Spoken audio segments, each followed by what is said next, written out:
doing this, I got a second job working at a Newport Creamery, which is like this little like diner kind of place. Okay. I was making, I think it was like $8 and change there or something like that, or almost $10 an hour there, like as a line cook. Okay. And so I was doing that to essentially pay for my gas so I could keep going to that job, so I could keep going and be with ZLX. So eventually, like another year goes by, like another year and a half goes by, and I send an email to the program director. I'm like, hey, I really want to keep coming here, but I really would like to talk to you about, getting a raise, because, when I started here, and I'm explaining this to him in a meeting, like fast forward to the meeting and whatnot. I'm explaining to him, like, look, when you guys brought me on here, it was, $10 an hour, you're just answering phones.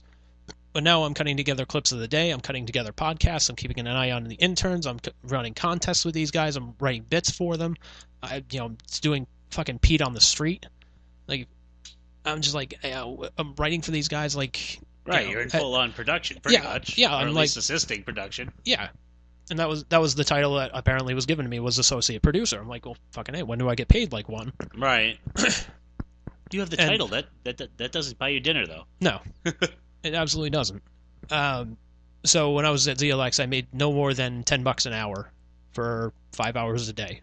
Being there 5 years, too, that's a shame. Yeah, it's an absolute fucking shame. And like, even like, dude, Braden and we got fucked when it came to commercials. I'll tell you a quick version of the story. One of the salespeople that I'll just call Slimy, Slimer, he comes up to us and he's like, "Hey, CSB School of Broadcasting." Like, yeah, I'll just make him sound like John Laurinaitis. Like, hey. CSB School of Broadcasting, they want to buy some time on the air, and they want you and they want Braden to do the spots for them. I was like, okay, that's kind of cool. Yeah, like, do we get paid? And, like, to start off, it was just me doing it because they're like, oh, you were a student there, you became a producer. Like, right. Hey, I've got this title. I don't get the money, but hey, I've got this title with them. So he's like, I can't. He's like, it's not a lot of money. Like, yeah, let me get back to the voice. Sorry, kid, it's not a lot of money, but, we can offer you a trade. I was like, all right, trade, like, what are you talking about? He goes, oh, we have this whole catalog. Actually, that's going to screw up my voice here. I can keep going, but I'm worried about it. Yeah, with John Laurinaitis, it's all natural. Oh, yeah. So he says, we have this this list of items where, like, if, like, say a sponsor comes on and, buys a shit ton of airtime, we can, we have a bunch of, like, stuff that we can give them as a gift. Like, hey, we appreciate your business. Here's, a couple Red Sox tickets. All right. Like, all right, fair enough, man, fine. So I was like, yeah, let me see the list. Let me see what's going on. Around that time, he was saying, hey, we brought, the Wilbur Theater. They're going to be a sponsor. So we're going to be able to get guests for the morning show, and we're going to be able to do this and this and this. And he's like, if you ever want free tickets, this will not count against, like, the trade that I owe you. I was like, all right, fair enough, man. There's like 2 shows coming up. There's Hugh Laurie that's performing there, and I want to see Gabriel Iglesias. Can we get tickets for that? It's like, absolutely not a problem. Sounds reasonable. Sounds like a good time, too. Yeah. He goes, okay. He emails me back probably like a week later. He's like, all right, yeah, your tickets are at will call. No problem. Just go pick them up. You're all set. So I was like, all right, man, fucking A. And those apparently counted as the trade that he didn't tell me. That he said it wasn't gonna. Yeah. So, yeah. So eventually they bring Braden on, and they do the same fucking deal. It's just like, yeah, we're going to be able to offer you a trade and whatnot. We can't really pay you. Like, oh, for fuck's sake. So I think we ended up getting, like, gift certificates to, like, some steakhouse. I can't remember what the fuck it was. And I said, oh, there's one in Providence. Can you make sure the gift card works at the one in Providence? He goes, yeah, sure. Yeah, sure, kid. No problem. Did he pat you on the back while saying it, too? No. No, like, I refused to let him touch me. Something would have started rotting on the spot. Yeah. It burns! Oh! Way to go, kid. You got a good voice. Yeah, so they ended up doing, I think it was like $150 in cash, and then there was the gift certificate to the steakhouse.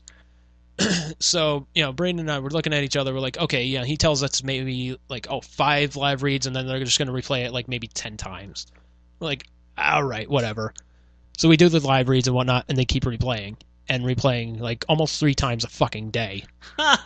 I'm like, dude, you gotta be fucking kidding me. Like, at one point, like, I got $300 for it, and then Braden got, I think it was like $150 and trade for it. And I even sat down and I asked with him, I was like, dude, like, theoretically, with them running this much, like, how much should we be getting paid? He's like, easily, he's like, at least $500 a week. With the number of times that we're recording live reads. 3 times a day for a week? More than 3 times a day. Yeah. He's like, easily about $500 each per week.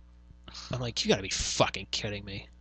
Like, this fucking, ugh. See, that's what scared me away from wanting to do radio. Not you, like I said, not you guys at all. It's how they treated you guys. Yeah, but it was kind of fucked, though, because, like, the next time they came back around, like, you know, Braden was telling me, he's like, all right, here's what's going on, man. They're going to come back around. They're going to say, hey, CSB wants to buy more airtime. Tell them no, because you want to get paid. I'm like, all right, man, you're going to do the same thing? Yep, I'm going to tell them no. All right, fair enough. Sure enough, in walks Slimy. Hey, kid, CSB wants to buy more airtime. Like, nah, I'm good, man. He's like, really? I'm like, yeah, I'm good, man. Well, I don't know. Talk to Braden. You know, if Braden is, you know, if Braden wants to do it, I'm in for it. He's like, oh, okay. You know, I didn't tell him like, hey, motherfucker, you fucking owe us a lot of goddamn money, right? Because you lied to us, you prick. You get paid for your work that's going to be constantly used? Yeah, like, how dare you? The nerve. Yeah, what a bitch. You know, that's the thing, man. That's how I thought shit worked. Like, okay, you do work, you get paid for it. That's what I would have assumed. Yeah. But, so Braden tells him no. Next thing we know, he gets a call from the head of sales saying, like, hey, what's this I hear you turned down CSB? And Braden explains to him, like, what's going on. And eventually a deal was reached where Braden would do, you know, the live reads for CSB. Okay. And I wasn't brought on. So I was like, all right. Yeah, I see how it goes. Okay. Whatever. But I was like, you know what? Braden's had my back most of the time there. I was just like, whatever. Let it fucking go. Right. So, but yeah, man, just fucking slimy fucking radio people. I'm like, but yeah, like, so I go up to the station in New Hampshire, and they're like, okay, we're going to pay you $12 an hour, and here's the deal. We're actually moving the radio station from this area in Amherst, New Hampshire. Actually, what was it? No, the station was in Nashua. So they're like, we're moving this station from Nashua, and there's another one in West Lebanon, which is like basically a piss away from the border of Vermont. We're going to move both of them to this place in Concord, New Hampshire. I was like, all right, I got you, man. Like, okay, so what does that do for me? They're like, you know, they had explained to me, you know, we're going to keep you part-time for right now, but once we move the station, you're going to be brought on as a full-time employee. I'm like, all right, man, I can pay my dues for a couple of months, no problem. So, you know, so I bust my ass. I'm working like 70 hours the first 2 weeks. So they're like, oh, we have this live event. We need you to be at this live event. We need you to do this. We need you to be at the station at like, you know, 4:30 in the morning. We need you to do this, this, this, and this. You know, I submit my timesheet, and they're like, hey, why did you work this many hours? I'm like, you fuckers told me to work this many hours. Did they at least pay you for those hours? You bet your ass they did. And they overnighted the check because they screwed up on the paperwork. Because they had me fill out an application for the TV station. Yeah, they had me fill out the paperwork for the TV station, and I'm meanwhile being hired for radio, and they're like, oh, well, shit, okay, well, I need this information, this information, this information. Next thing I know, I wake up the next morning, there's a fucking check for like over $700. I'm like, fuck yeah. Right. But they're like, well, okay, so we need to limit your time at the station for 4 hours a morning. As you say, yeah, they didn't repeat that, though, did they? No. No. Fuckers. Oh, I guess we did tell them that, didn't we? Yeah. So, like, meanwhile, so now I'm working in Nashua. I'm staying at a buddy of mine's place in Medford.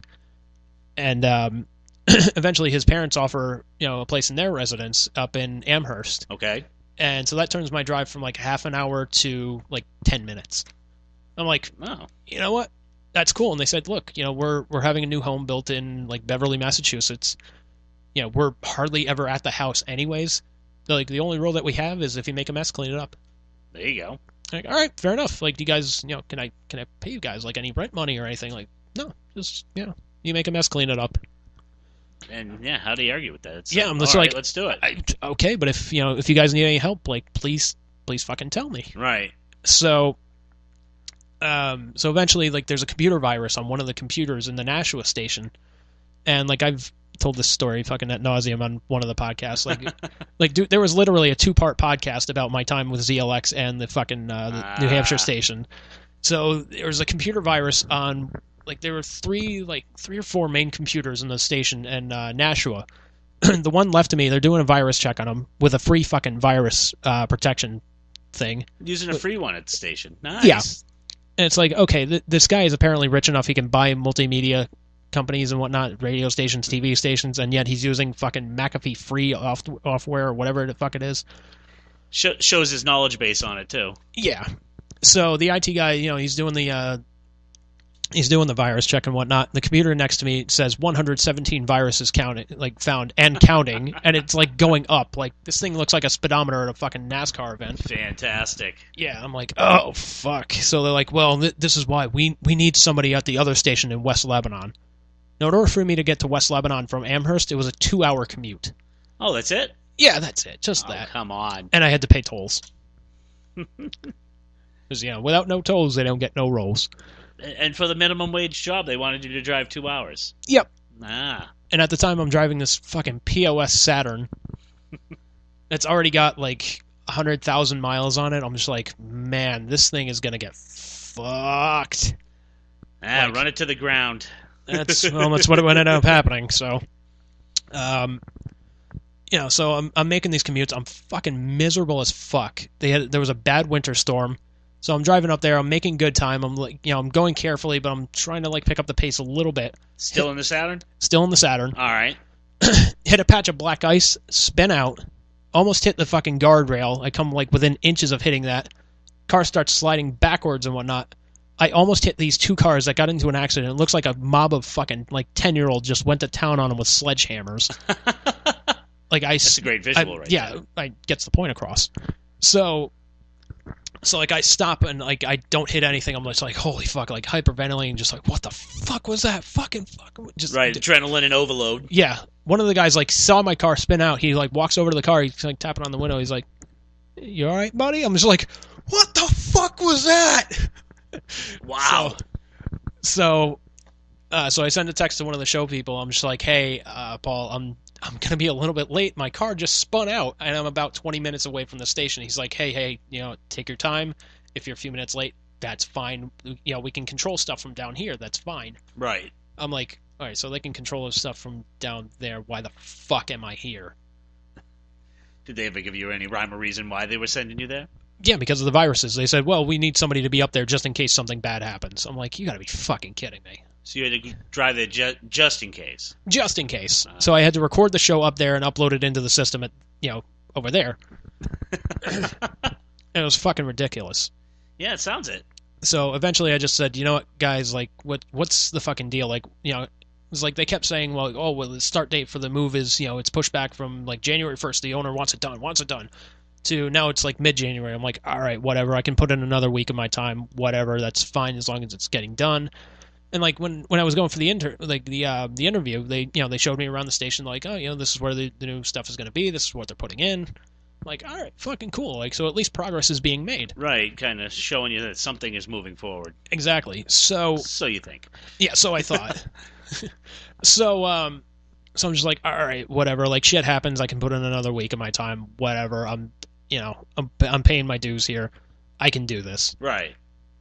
So then it goes from mid-January to beginning of February, and then beginning of February turns into late February. I'm just like, guys, what the fuck is going on here? Meanwhile, my buddy's parents are telling me, like, hey, come January, we're going to be selling the house. I'm like, well, fuck, my timeline just got a lot shorter. Well, alrighty then.